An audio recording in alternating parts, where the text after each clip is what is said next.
Alright, a very wonderful moment to you wherever you are watching. The issues surrounding commercial motorcycle as a means of transportation in the Federal Republic of Nigeria will no doubt dominate discussion on our national polity for a very long time to come. There is no doubt about the fact that different people are looking at it from different perspectives. While we have some governments that have embraced commercial motorcycle as a means of transportation, there are others that have said, no, we don't want you to operate in our streets. But one fact still remains for all of us to look at. There are private individuals too who are investing in the business of commercial motorcycle for the purpose of transportation in Nigeria. So we're going to be looking at all of these perspectives on the Movers this Friday morning. My name is Desmond Machuku, and of course, this is the Movers. We're reaching you from the network of Silverbird Television. I'll take a break right now, and when I return, you know how we do it? We take you through the various segments on the program. Thank you so much for being a part of it.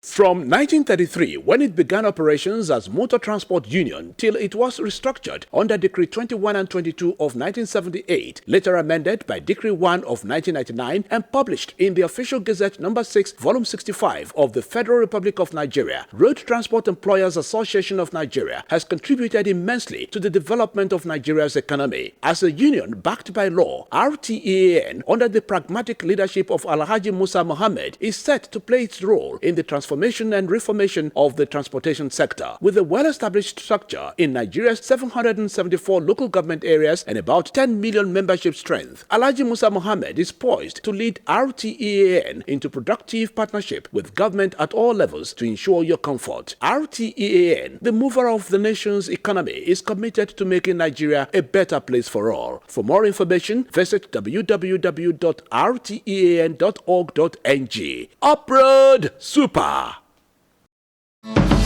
College of Broadcasting, Abeokuta, COBAB, an affiliate of Crescent University, Abeokuta, offers veritable opportunity to build a career in broadcasting. With our 70% practical and 30% theoretical training strategy, this world-class broadcast specialized training institute is poised to cultivate professionalism by grooming skilled individuals of immense value to broadcast industry and the business world. Our diploma and certificate courses provide students with an in-depth understanding and professional finesse in content creation, content marketing, content management, and digital communication strategies as an addition to the relevant courses. To enroll, candidate must possess 5 O-level credit passes in not more than 2 sittings. A diploma certificate from College of Broadcasting guarantees direct entry into Crescent University. Admission is in progress. For more information, call 0913-993-9595 or 0704-892-4593 or visit College of Broadcasting at Glass House or Pakwadibe, Abeokuta, Ogun State. College of Broadcasting, Abeokuta. Knowledge first.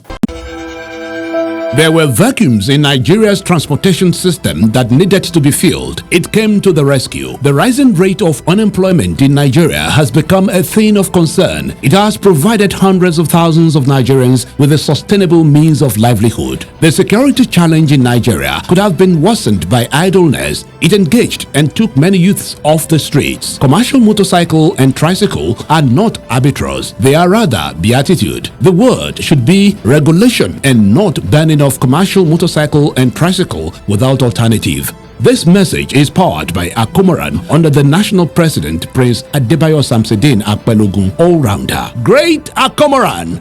Great!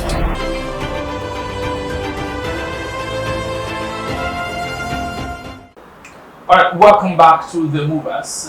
Moving on the program, the first segment of the program, is called Trending News. And this is the segment where we join to Lualeke Ali as she takes us through the issues and activities and happenings, if you like, in the transportation sector in the last 1 week. Listen.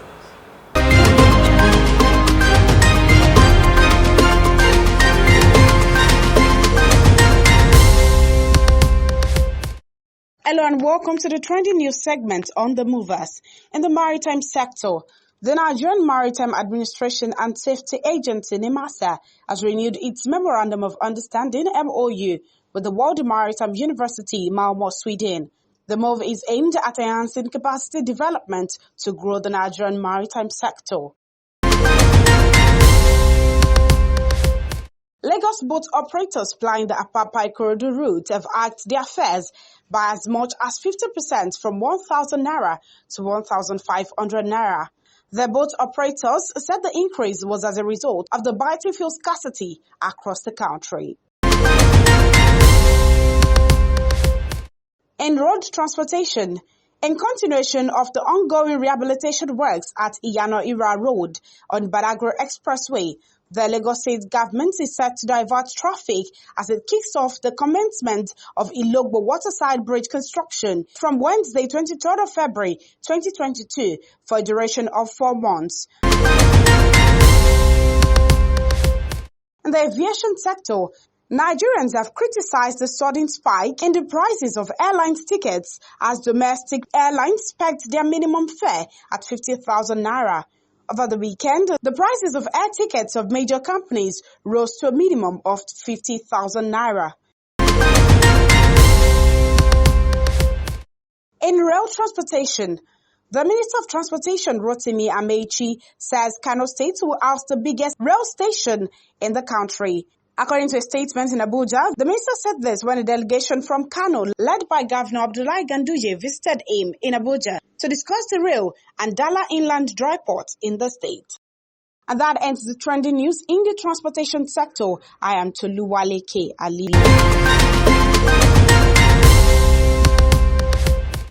All right, and from the trending news, you know that the next thing we do is to engage our guests on the program. And today isn't going to be an exception. Who do we have on the show today?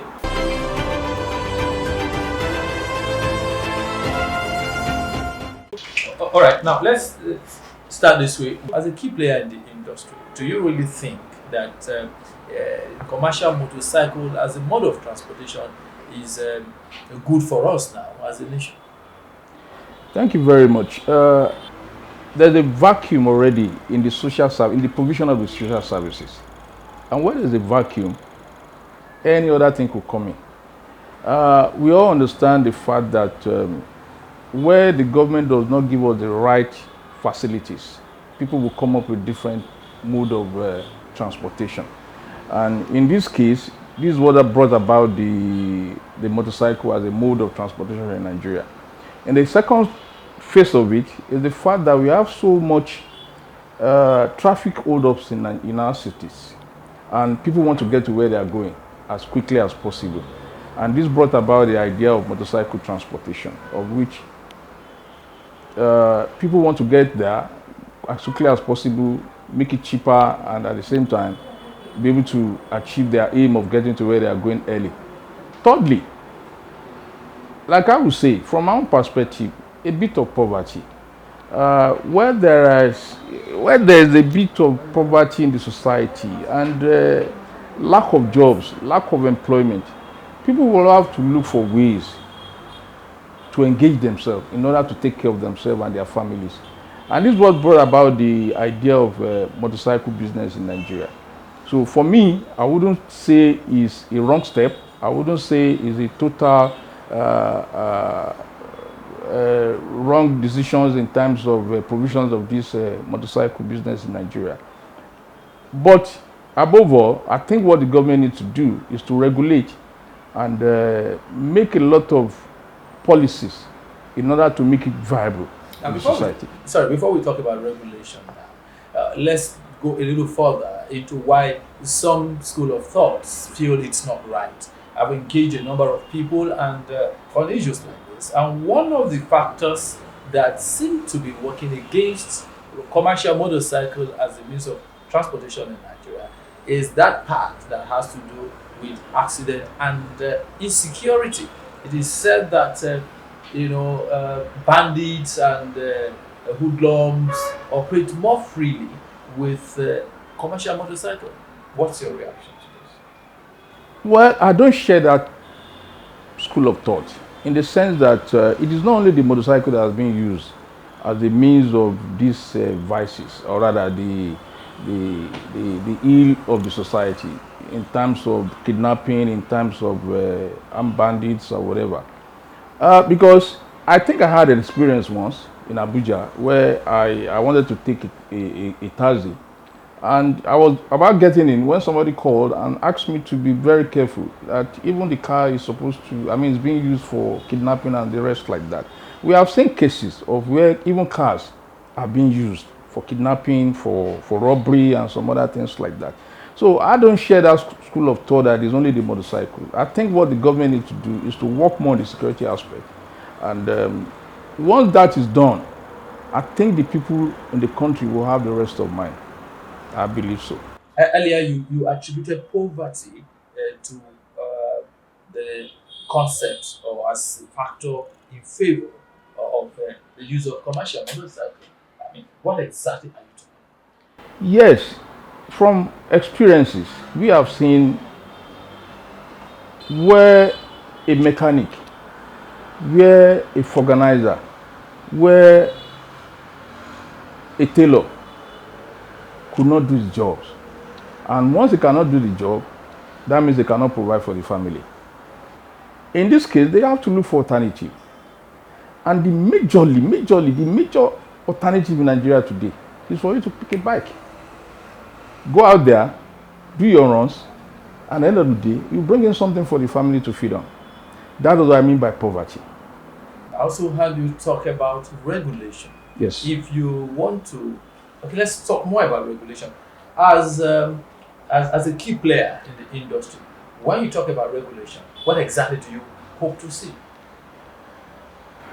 There was a period I saw a video of a state government collecting, or rather, collecting motorcycles from the riders. And what I saw there was the crushing of the motorcycles. It saddened my heart because instead of providing employment, we are creating more problems. From seizure of the motorcycles to the crushing of the motorcycle, we are creating more poverty. Because for the fact that these people are making a little bit out of this business and feeding their families. Now, coming back to what I mean by regulation, the fact that rather than total banning, rather than the crushing of these motorcycles, I think what the government needs to do is to sit with the stakeholders and look at the means of where this can be accepted as part of our society today, and then be able to bring them into the system, regulate it, where the people of the state, of the city, will have the rest of mind going through this process. And what I mean by that is the fact that rather than the total banning, rather than crushing of the motorcycles and things like this, I think we need to accept the fact that this is part of the society as of today. And no matter what the government does, we will still have the pockets of them around. So where you have these pockets of them around, and okay, we look at it from this point. We now say we should have total banning.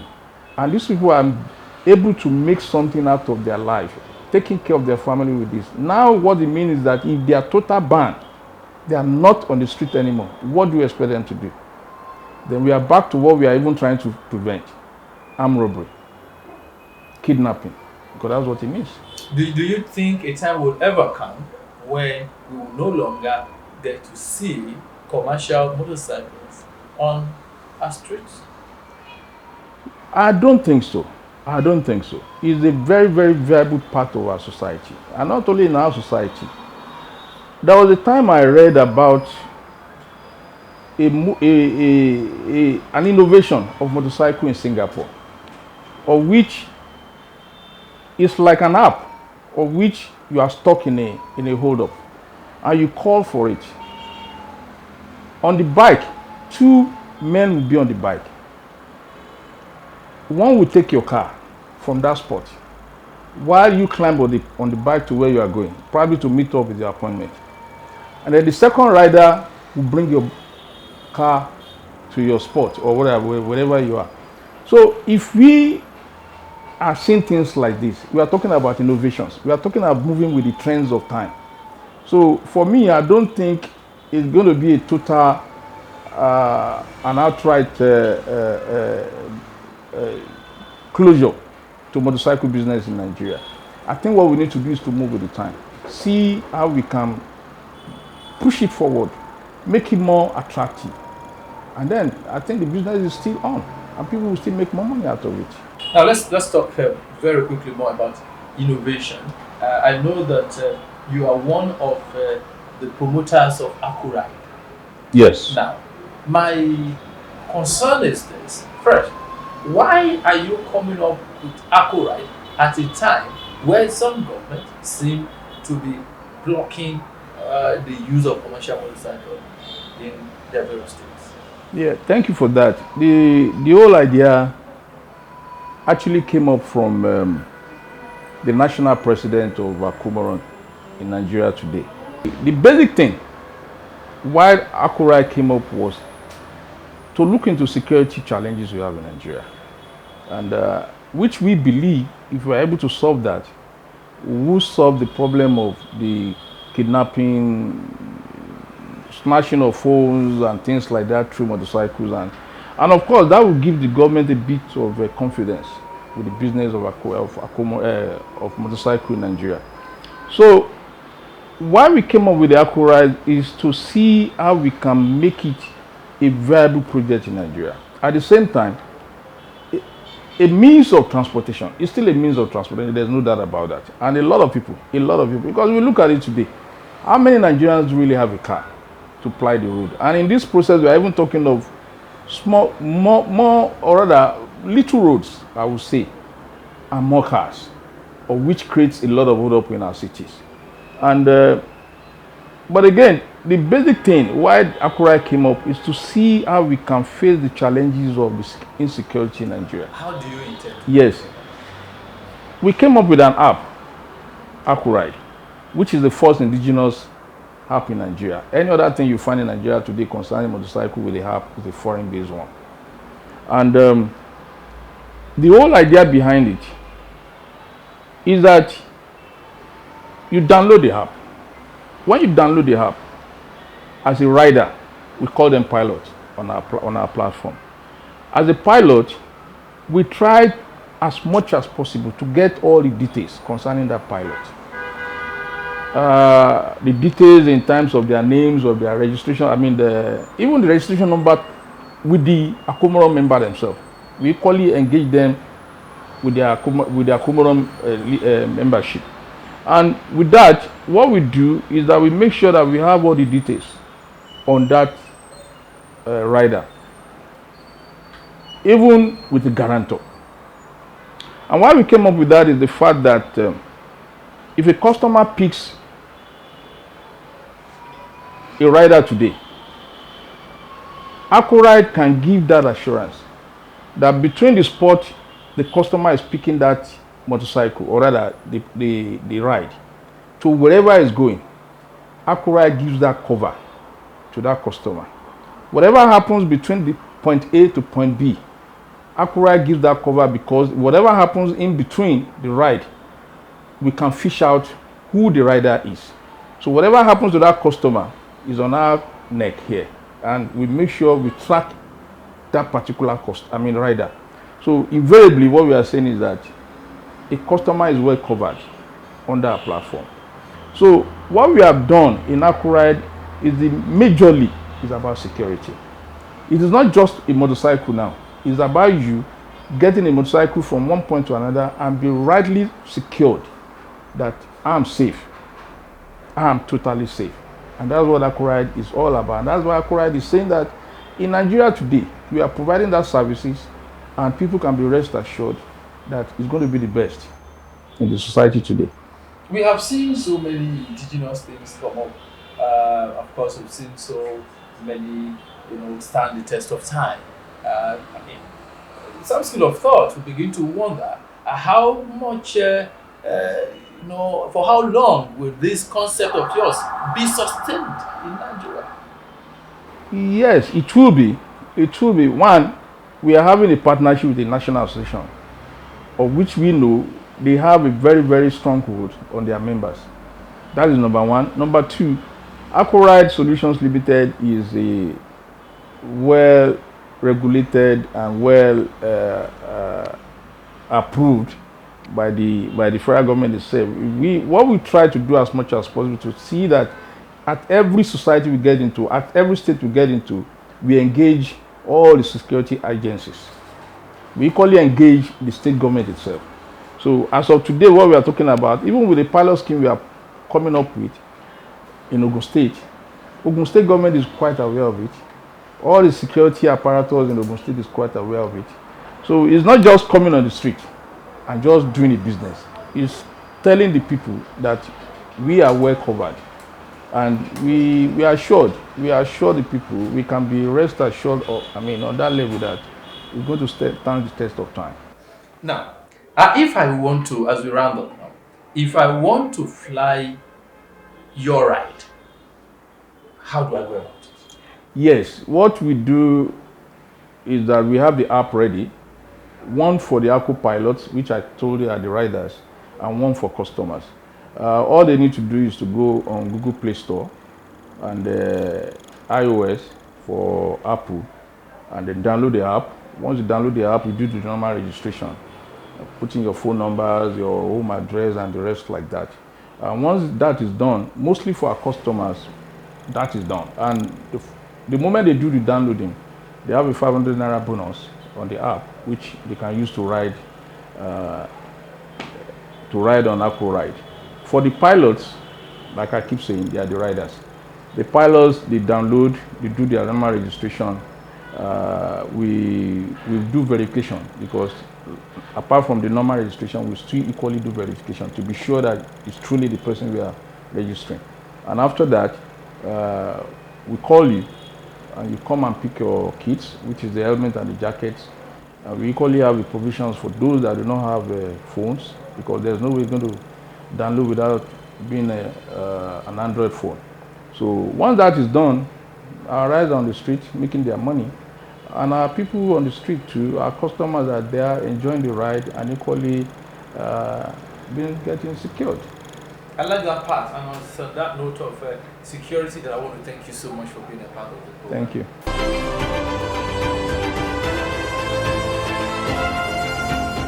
From 1933, when it began operations as Motor Transport Union, till it was restructured under Decree 21 and 22 of 1978, later amended by Decree 1 of 1999 and published in the Official Gazette No. 6, Volume 65 of the Federal Republic of Nigeria, Road Transport Employers Association of Nigeria has contributed immensely to the development of Nigeria's economy. As a union backed by law, RTEAN, under the pragmatic leadership of Alhaji Musa Mohammed, is set to play its role in the transformation and reformation of the transportation sector. With a well-established structure in Nigeria's 774 local government areas and about 10 million membership strength, Alhaji Musa Mohammed is poised to lead RTEAN into productive partnership with government at all levels to ensure your comfort. RTEAN, the mover of the nation's economy, is committed to making Nigeria a better place for all. For more information, visit www.rtean.org.ng. Uproad Super!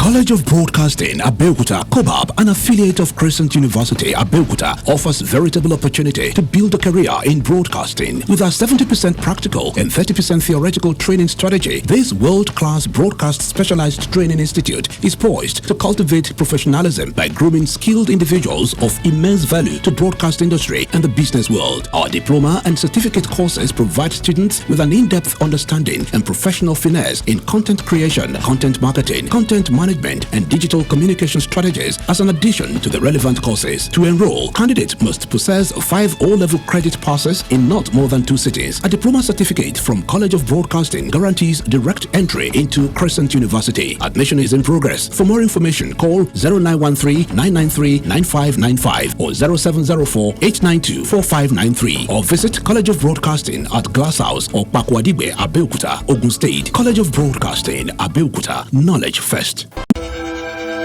There were vacuums in Nigeria's transportation system that needed to be filled. It came to the rescue. The rising rate of unemployment in Nigeria has become a thing of concern. It has provided hundreds of thousands of Nigerians with a sustainable means of livelihood. The security challenge in Nigeria could have been worsened by idleness. It engaged and took many youths off the streets. Commercial motorcycle and tricycle are not arbitrage. They are rather beatitude. The word should be regulation and not banning of commercial motorcycle and tricycle without alternative. This message is powered by Akomaran under the national president Prince Adebayo Samsudeen Akpelogun all-rounder. Great Akomaran! Great!